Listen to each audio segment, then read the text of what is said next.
종의 생각과 마음을 온전히 성령의 도구로 사용하여 주시어서 하나님의 선하신 손길로 함께하여 주시고 하나님의 살아계신 귀한 메시지를 증거할 수 있도록 은혜의 은혜로 허락하여 주옵소서. 특별히 감사의 달을 지나고 있습니다. 하나님이 우리의 모든 순간이 하나님을 향한 감사가 되게 하여 주시고 하나님을 향한 아버지 하나님의 고백이 되어지는 능력의 시간 될 수 있도록 축복하여 주옵소서. 오늘 예배 시중간 우리 성령 하나님께 온전히 의탁하옵고 예수님의 이름으로 감사하며 축복하며 기도하옵나이다. 아멘. 오늘 주보를 펼치시면서 말씀의 제목이 좀 무겁다고 느껴지신 분들도 계실 것입니다.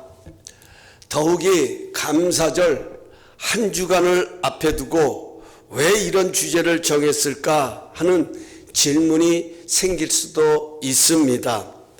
그러나 이것은 저의 의도가 아닙니다.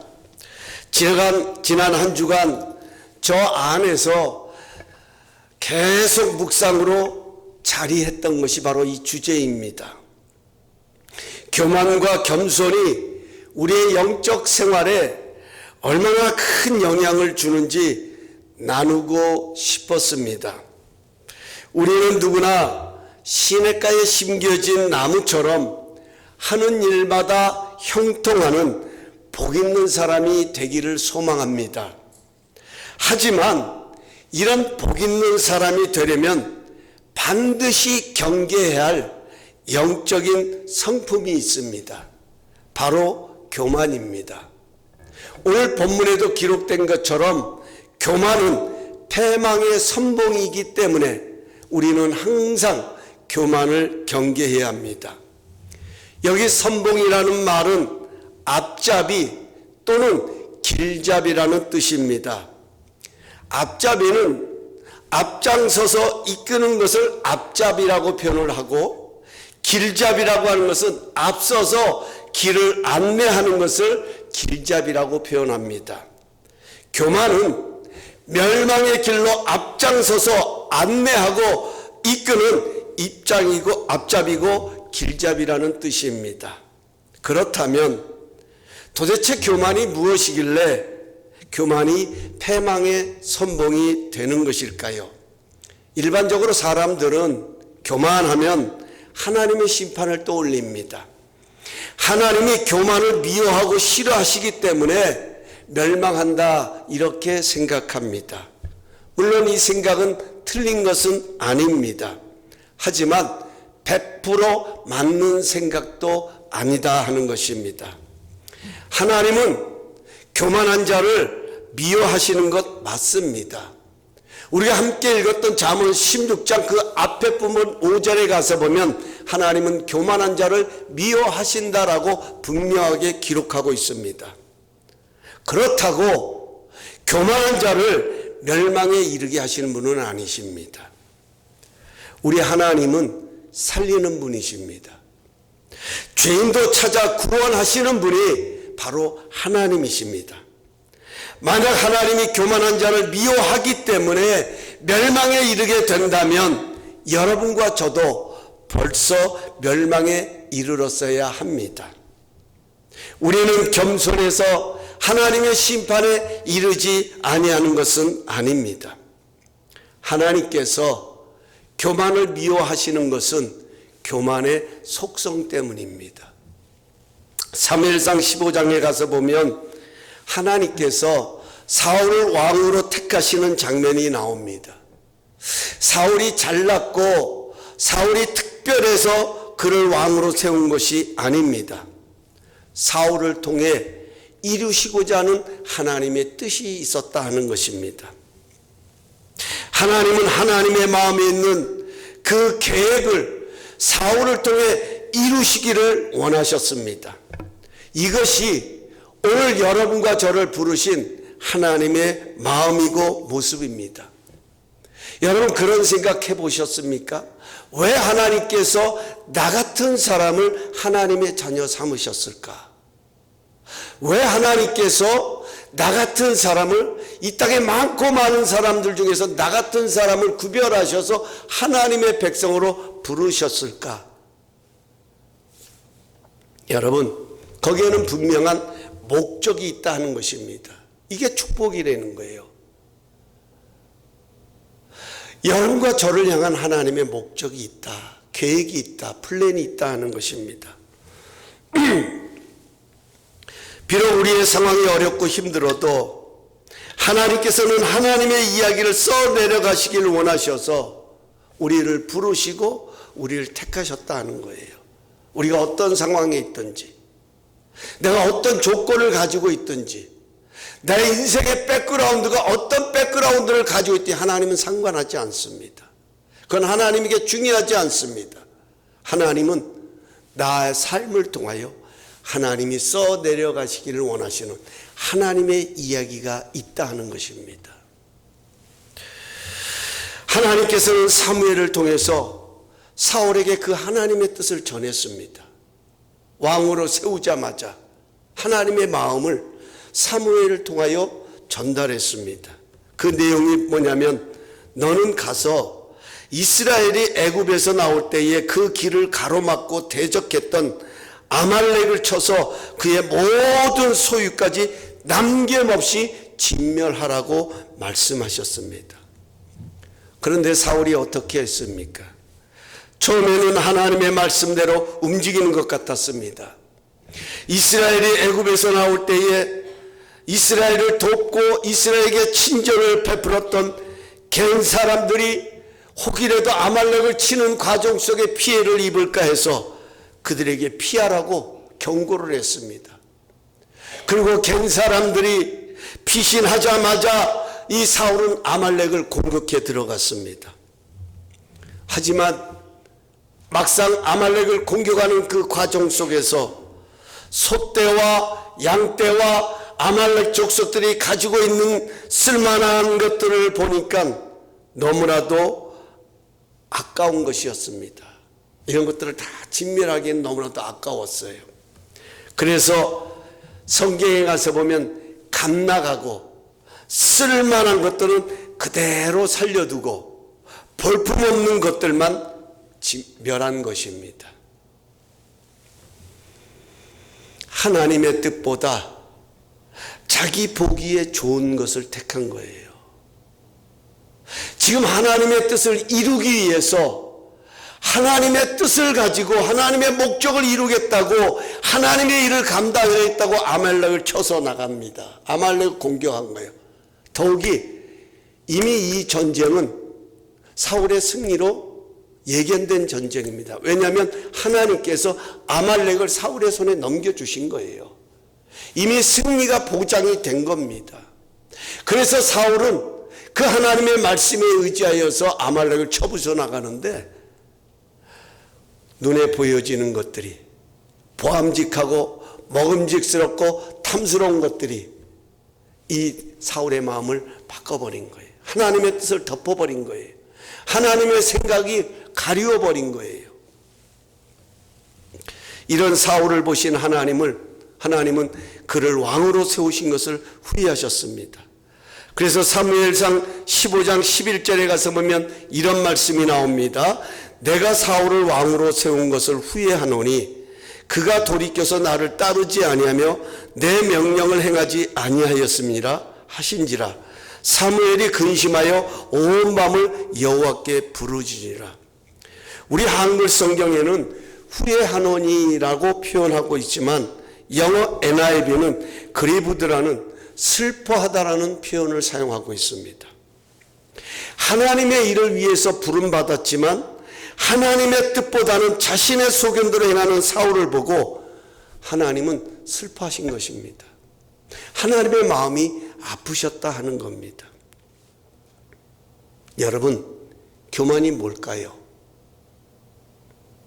내 입장에서 보는 교만이 아니라 우리를 부르시고 우리를 택하시고 우리를 통해서 하나님의 이야기를 써 내려가시기를 원하시는 그 하나님의 입장에서 하나님의 마음을 아프게 하고 하나님을 슬프게 하는 그 교만이 무엇일까 하는 것입니다.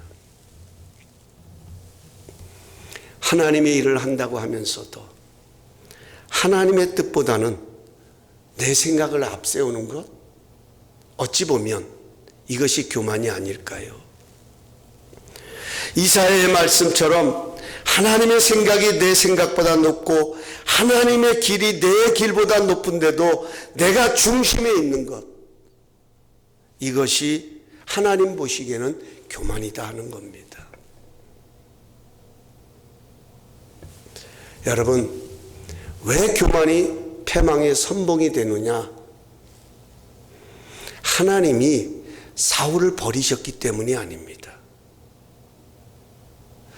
하나님이 사울을 버리신 것이 아니라 자기에게 도취되어서 자기의 소견대로 행하는 사울의 교만이 하나님에게서부터 멀어지게 했다는 거예요. 이게 교만의 속성입니다. 교만은요, 하나님으로부터 멀어지게 하는 게 교만이에요. 하나님으로부터 점점 멀어지고 하나님이 보이지 않는 것입니다. 교만은 하나님을 떠나게 하고 하나님으로부터 멀어지게 만듭니다. 그래서 하나님이 교만을 미워하시는 거예요. 사람을 미워하시는 것이 아니라 그 사람을 움직이고 있는 하나님에게서 멀어지게 하는 이 교만, 하나님의 뜻보다도 자기의 것을 고집하게 하는 이 교만을 하나님은 가장 미워하신다 하는 것입니다. 여러분, 하나님에게서 등을 돌리게 하는 것 교만이에요. 오늘 우리의 삶을 들여다볼 때 하나님께서 가장 마음 아프시고 가장 슬퍼하시는 것은요, 우리가 어려움 당하고 우리가 고난 당하는 것, 물론 하나님 참 안타까워하시지요.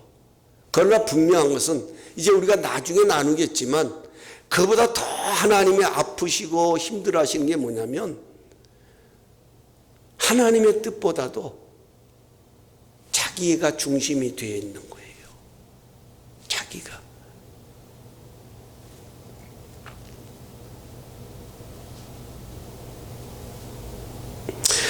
여러분 한번 생각해 보십시다. 하나님께서 등을 돌린다? 결국은 멸망밖에 없잖아요. 우리는 죄인인데. 하나님을 멀리하면 할수록 결국은 패망밖에 없다 하는 겁니다. 더 쉬운 말로 우리는 은혜로 살아가잖아요. 하나님의 은혜로 살아가는 인생이 하나님에게서 멀어진다면 어디서 은혜를 경험할 수 있겠냐 하는 겁니다. 예수님의 말씀처럼 우리는 주님을 떠나면 아무것도 할 수 없는 가지입니다. 접붙여 있어야 합니다. 아무리 잘생기고 아무리 잘났어도 주님께 접붙여 있어야 생명을 공급받는 존재다 하는 것입니다. 우리는 교만에 빠지지 않도록 힘써야 합니다. 늘 돌아보아야 합니다. 경계한다고 하는 것은 돌아본다라는 거거든요. 군인들이 보초를 쓰잖아요. 보초를 쓸 때 적들이 침투하는지 안 하는지를 늘 깨어서 살펴보잖아요. 자신이 맡은 그 경계 지역까지 적이 침투하는지 안 하는지를 사차치 살펴보는 것, 이게 경계 근무라 그러지 않습니까? 동일합니다. 우리는 교만에 빠지지 않도록 늘 이것을 돌아보아야 합니다. 그렇다면 교만에 빠지지 않으려면 어떻게 해야 할까 하는 거예요. 우리가 교만에 빠지지 않는 방법이 뭘까? 먼저 하나님의 주권을 인정해야 합니다. 늘 하나님의 주권을 인정해야 돼요. 다시 말하면 내가 하나님 앞에서 살아가고 있음을 기억해야 한다는 거예요. 우리는 하나님 앞에서 살아가고 있습니다. 이건 진리입니다, 여러분. 하나님의 낯을 피해서 어디로 도망갈 수 있으며 우리가 어디로 숨은들 하나님이 손길이 미치지 않는 것이 어딨냐 하는 거예요. 이 세상의 모든 것은 하나님 앞에서 살아간다 하는 거예요. 존재하는 겁니다. 우리 신명기 8장 16절을 함께 한번 봉독하십시다. 띄워주시겠습니까? 시작. 내 조상들도 알지 못하던 만나를 광야에서 내게 먹이셨나니 이는 다 너를 낮추시며 너를 시험하사 마침내 내게 복을 주려 하심이니라.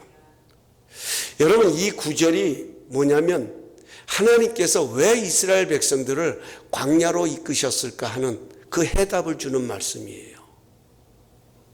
아니, 3일 길이면 갈 수 있는 그 가나안 땅을 놔두시고 왜 이스라엘 백성들을 홍해로 건너서 광야에서 그토록 40년을 헤매면서 그들에게 만나를 주셨을까? 그 이유를 설명한 거예요, 모세가. 그 첫 번째가 뭐냐면 낮추시고라는 단어입니다. 낮추시고. 하나님이 광야에서 이스라엘 백성들에게 만나를 아침마다 매일 아침마다 내려주신 이유는 모든 것이 하나님께로부터 비롯됨을 알게 하기 위해서입니다. 다시 말하면 내 인생이 하나님 앞에 있음을 깨닫게 하기 위해서, 내 생명이 하나님의 손에 있음을 깨닫게 하기 위해서 하나님은 매일같이 이스라엘 백성들을 40년 동안 광야로 인도하셔서 만나를 주셨다는 것입니다. 이것을 깨달을 때에 겸손해진다 하는 것입니다. 여러분, 마침내라는 단어, 이 단어는 뭐예요? 하나님도 기다리는 시간이 있다 하는 거예요.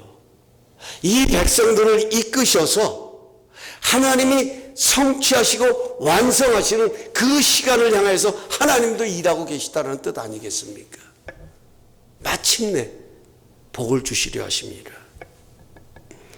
여러분, 이 하나님을 우리는 기억해야 합니다. 마침내 복을 주시려는 하나님. 그 첫걸음이 바로 뭐냐면 겸손이다 하는 거예요. 낮추시는 것. 그래서 잠언 15장 33절은 이렇게 말씀합니다. 여호와를 경외하는 것은 지혜와 훈계라 겸손은 존귀의 길잡이라. 여러분, 여기 경외한다는 말은 뭐예요? 하나님을 공경한다는 것. 다시 말하면 내 인생의 주권이 하나님께 있음을 아는 것. 이것이 겸손의 첫걸음이다 하는 것입니다. 그래서 잠언 16장 9절에 가서 보면 이렇게 말씀합니다. 사람이 마음으로 자기의 길을 계획할지라도 그의 걸음을 인도하시는 이는 여호와시니라. 많이 들어보셨죠? 사람이 마음으로 자기의 길을 계획할지라도 그 걸음을 인도하시는 분은 여호와시다. 누가 중심이냐면 하나님이 중심이에요. 여기서 중요한 게 뭐예요?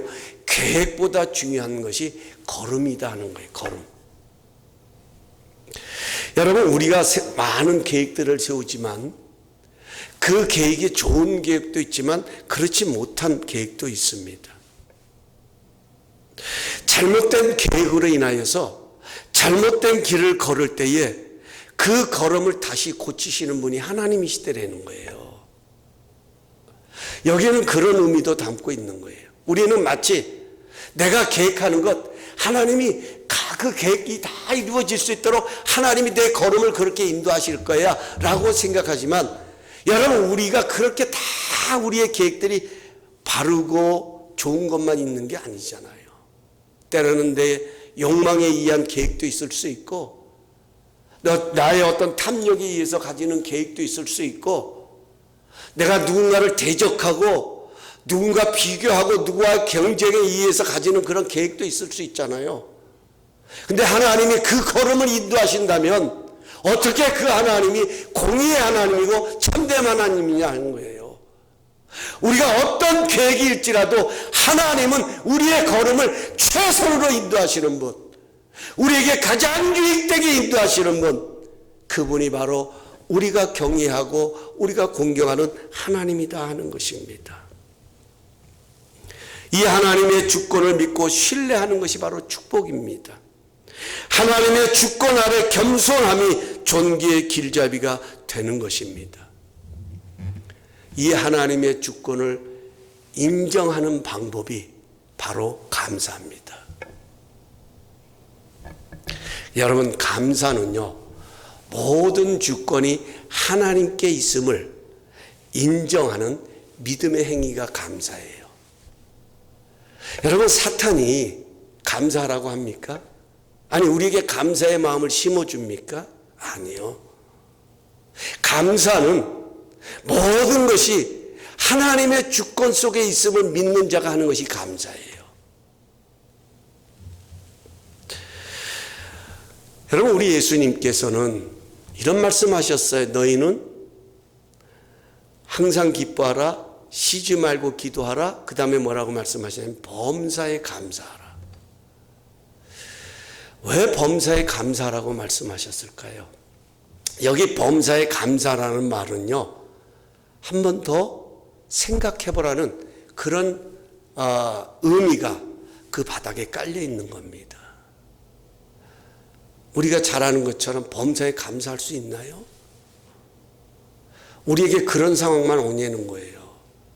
그런데 왜 성경은 범사에 감사라고 말씀하셨을까? 저는 그 답을요, 우리 기독교 시인이고 작가였던, 지금은 고인이 되셨지만 김현승이라는 장로님이 쓰신 감사의 마음에서 찾을 수 있었습니다. 김현승 시인의 감사하는 마음, 이 맨 밑에 이런 멋진 표현이 있습니다. 한번 띄워주실래요? 네. 감사하는 마음, 그것은 곧 아는 마음이다. 내가 누구인지를, 그리고 주인이 누구인지를 깊이 아는 마음, 이게 감사라는 거예요. 내가 누구인지, 내 인생의 주인이 누구인지를 아는 그 마음이 감사다, 이렇게 표현하고 있습니다. 여러분, 사울이 왜 교만에 빠졌습니까? 아니, 왜 우리가 때로는 교만에 빠집니까? 그것은 내가 누구인지를 잃어버리기 때문에 그래요. 내가 누구인지를. 왜 겸손이 존귀의 앞잡이가 될까요? 내가 누구인지를 알고 내 인생의 주인이 누구인지를 알기 때문에 그렇습니다. 하지만 내가 주인이고 내가 모든 것을 해야 되는 자기 만족에 빠져 있는 사람들을 보면, 자기 뜻대로 되지 않으면 원망하고 불평하는 거예요. 왜 성경은 원망하지 말고 불평하지 말라고 말하냐면, 원망과 불평은 교만의 속성에서 비롯되기 때문에 그래요. 교만의 속성에서. 이 교만이 영적 생활에서 차지하는 비중이 어마어마합니다.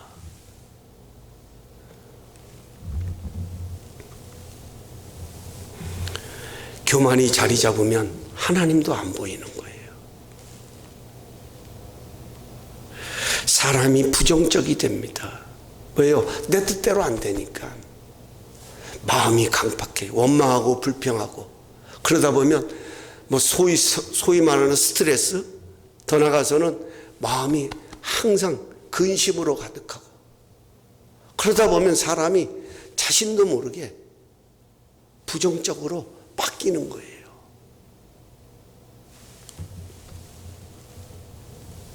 하지만 겸손하면 자기가 누구인지를 압니다. 넘어졌어도, 때로는 실패했어도, 아니 반대로 잘 나가고 형통할 때도 내가 누구인지를 알기 때문에 어떻게 교만해요? 겸손합니다. 걸음을 인도하시는 주인이 계심을 믿기에 감사하는 겁니다.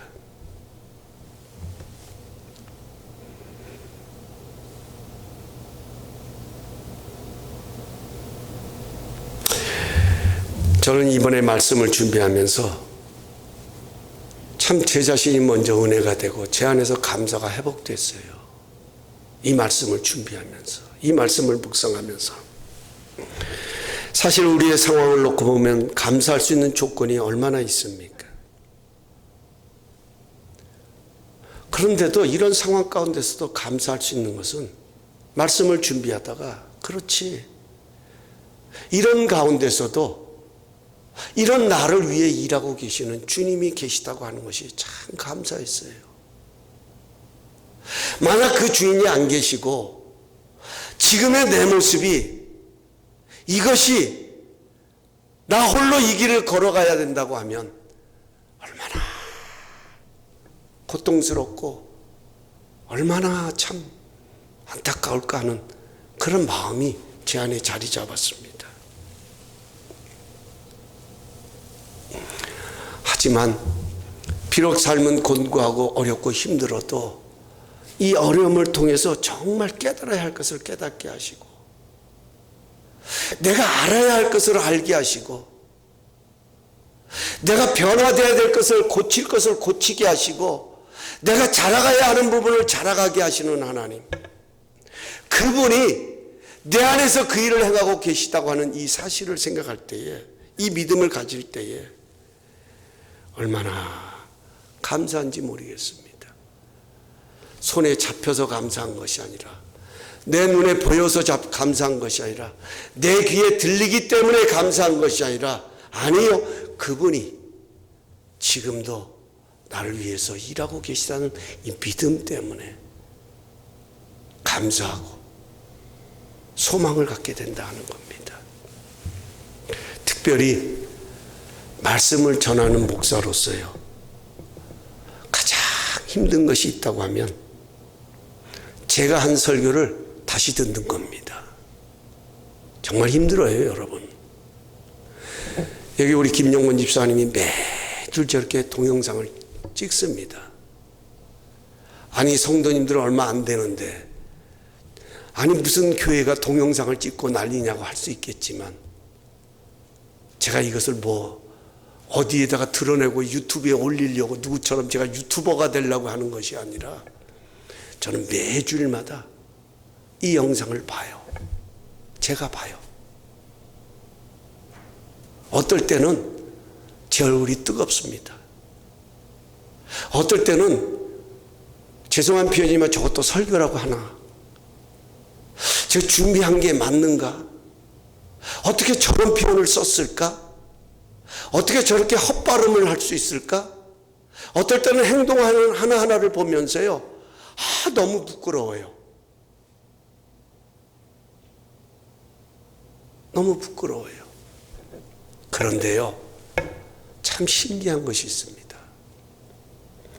저는 지금까지 하나님의 말씀을 전하면서 한 번도 나 이제 틀렸다, 이제 그만해야 되겠다, 나 설교 그만해야지, 이렇게 생각해 본 적이 없다는 것입니다. 여러분 큰일 나셨어요. 앞으로도 죽쓰는 설교 계속 들으셔야 돼. 그런데도 참 감사한 것은,